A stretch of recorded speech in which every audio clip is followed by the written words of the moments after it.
dalam kesesakan. Agunglah perbuatanmu, Yesus Tuhan penebusku.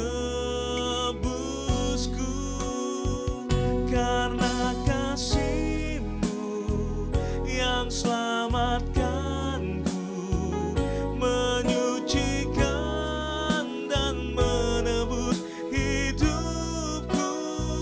Ku naikkan syukur buat pengorbanan-Mu, Maha mulia dan terindah Kau, Yesus.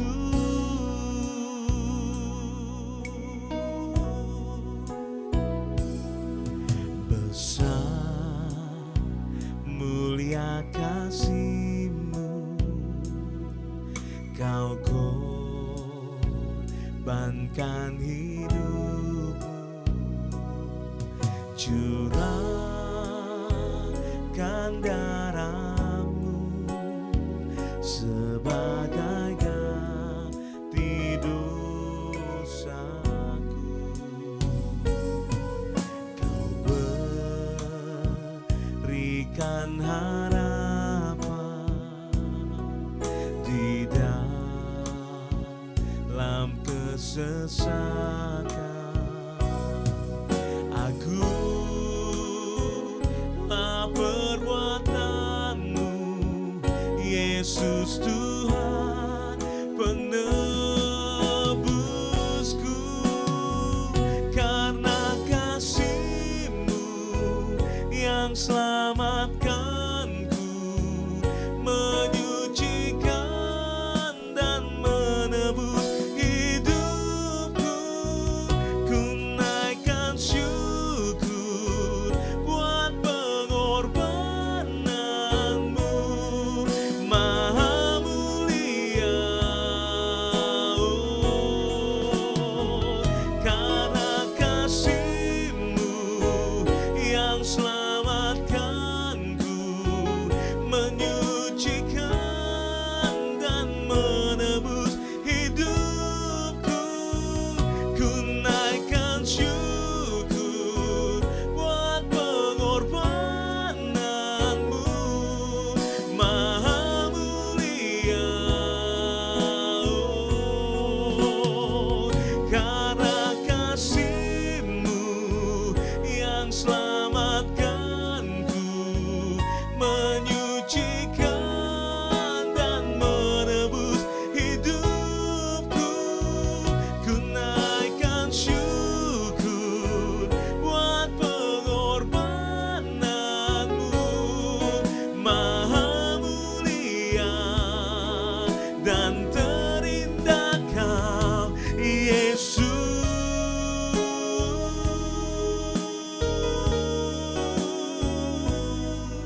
Oh,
Selamat pagi Bapak Ibu sedang kasih Tuhan, kembali saya ucapkan shalom. Dan sungguh pagi hari ini kita akan dikuatkan, dihibur, diberkati melalui kebenaran firman Tuhan. Makanya pagi hari ini kita siapkan hati kita untuk terima berkat dari Tuhan. Mari kita tundukkan hati kita di hadapan Tuhan. Segala puji syukur kami naikkan kepadamu Tuhan di pagi hari ini. Kami boleh mengucap syukur atas kasih setia Tuhan. Kami boleh mengucap syukur atas pemeliharaan Tuhan yang begitu sempurna. Dan kami boleh mengucap syukur kalau hari ini kami ada, itu semua karena anugerah yang Tuhan percayakan dalam hidup kami. Bapa di surga, pagi hari ini Tuhan kembali, kami akan siapkan hati kami untuk diberkati melalui kebenaran firman-Mu.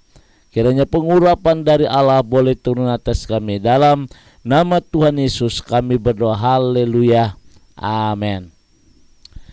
Bapak Ibu sedang kasih Tuhan, kembali kita akan bersama-sama membuka di dalam kitab Filipi pasal yang pertama, Filipi pasal yang pertama ayat 21, firman Tuhan berkata demikian.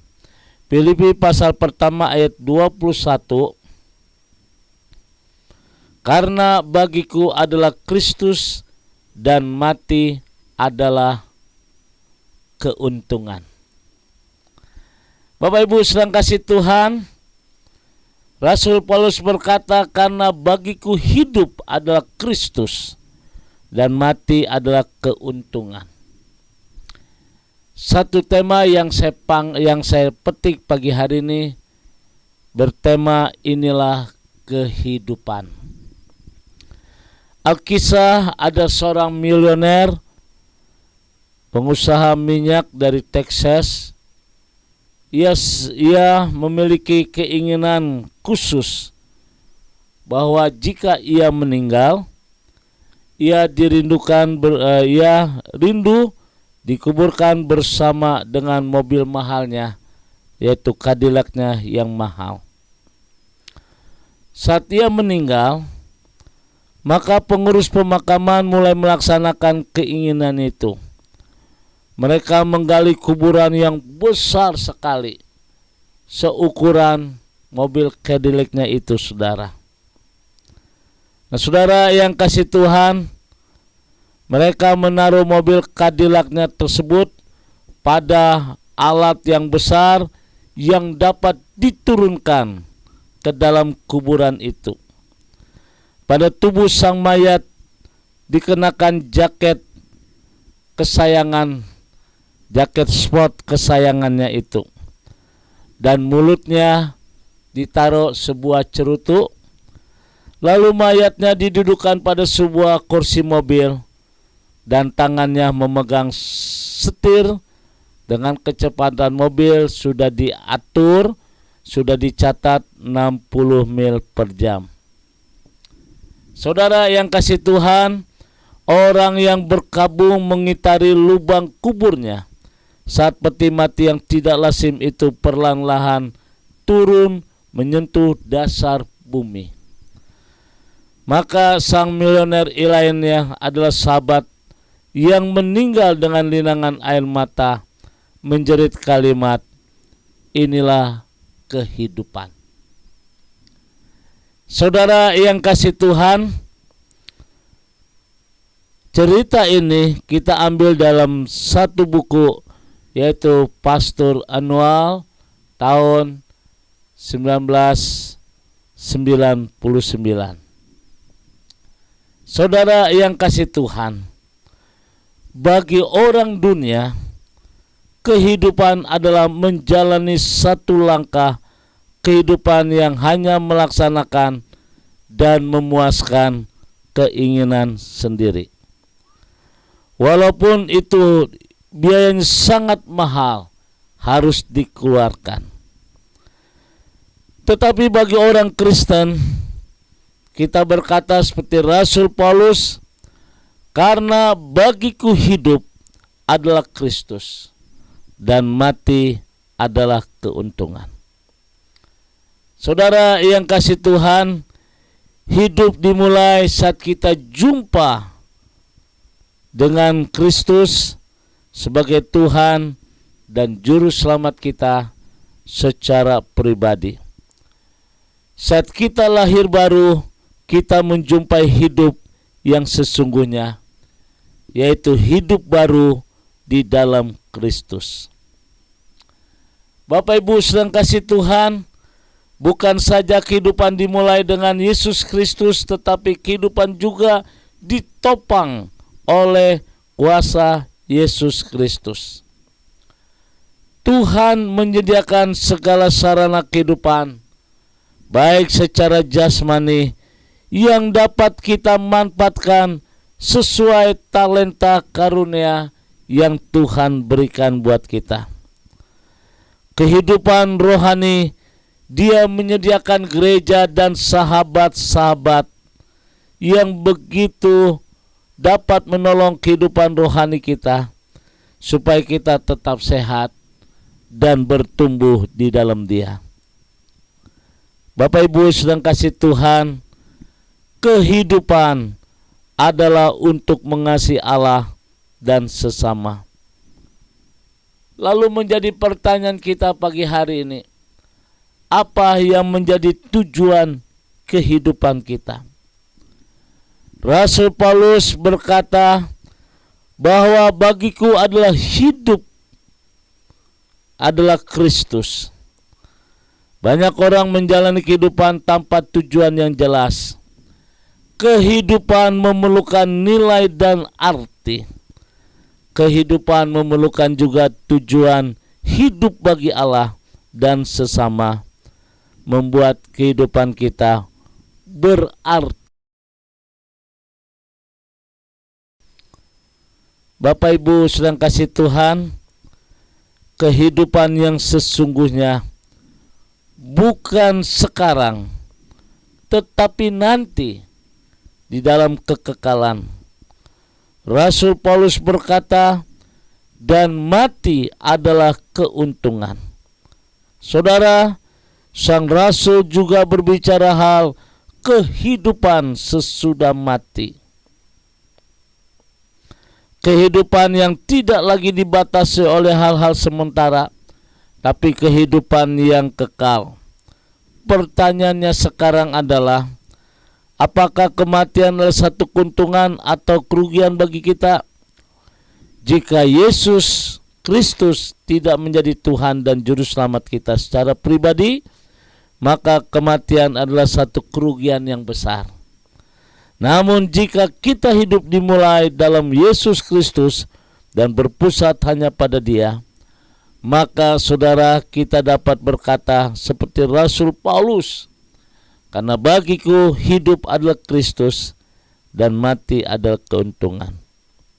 Saudara, kita berada di dunia ini bukan hanya secara kebetulan, tetapi ada maksud Allah yang indah bagi setiap kita. Hidup bukan sekedar untuk sepiring nasi, semangkok sop, sepotong daging atau setumpuk uang untuk kemegahan dunia. Untuk apakah hidup ini? Saudara, jawaban ini kita hanya berkata semua untuk Yesus Kristus dan kemuliaan yang menyelamatkan kita. Saya percaya pagi hari ini, ketika kita mengerti pesan Rasul Paulus berkata, karena bagiku hidup adalah Kristus dan mati adalah satu keuntungan. Dari ayat ini kita bisa mengerti bagaimana kita mengisi hidup ini dengan mempunyai arti dan makna. Bukan untuk hari ini saja, tapi untuk ke depanku. Saya percaya kira renungan hari ini boleh mengingatkan tentang arti kehidupan. Sudahkah seperti Rasul Paulus berkata, karena bagiku adalah Kristus dan mati adalah keuntungan.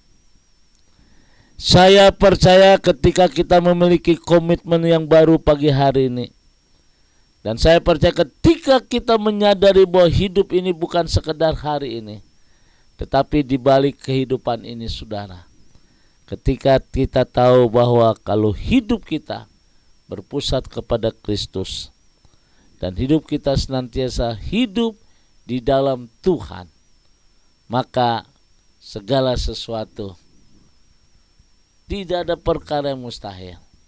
Maka segala sesuatu Tuhan dapat memberikan kekuatan bagi kita. Sehingga pada akhirnya kita akan menyelesaikan tugas kita dan kembali kepada Tuhan.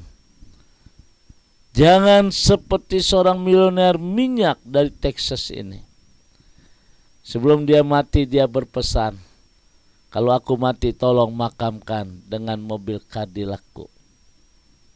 Saudara yang kasih Tuhan, saya percaya pagi hari ini ketika kita menyadari arti hidup ini saudara, ini akan tetap menjaga hati dan hidup kita untuk senantiasa belajar takut akan Tuhan. Kiranya pagi hari ini menjadi pagi yang terindah ketika kita mengetahui siapakah kita. Roh Tuhan akan membimbing saudara. Roh Tuhan akan memberkati saudara. Selamat bekerja, Tuhan memberkati. Mari kita tundukkan hati kita. Bapa di dalam surga, kami bersyukur untuk renungan firman Tuhan yang begitu indah. Sebagaimana Rasul Paulus berkata bahwa hidup adalah Kristus dan mati adalah satu keuntungan. Jadikan hidup kami seperti Kristus. Karunia, talenta, bahkan apapun yang dikerjakan dibuatnya berhasil. Terima kasih Bapa. Kami boleh mengucap syukur pada hari ini. Di dalam nama Tuhan Yesus. Yang bekerja Tuhan berkati. Yang usaha diberkati Tuhan. Anak-anak diberkati Tuhan. Dan kami percaya ke depan pun kami diberkati Tuhan. Haleluya. Amin. Saudara yang kasih Tuhan, kembali saya ucapkan selamat beraktivitas pagi hari ini. Tetap semangat, jaga kesehatan, Tuhan memberkati. Sekarang arahkan hatimu, angkat kedua tanganmu, dan terimalah berkat dari Tuhan. Kiranya turunlah damai sejahtera, kasih anugerah dari Allah Bapa di surga. Cinta kasih dari Tuhan kita Yesus Kristus di dalam persekutuan Roh Kudus memberkati kita semua hari ini sampai Maranatha. Tuhan Yesus akan datang kembali. Yang diberkati berkata amin.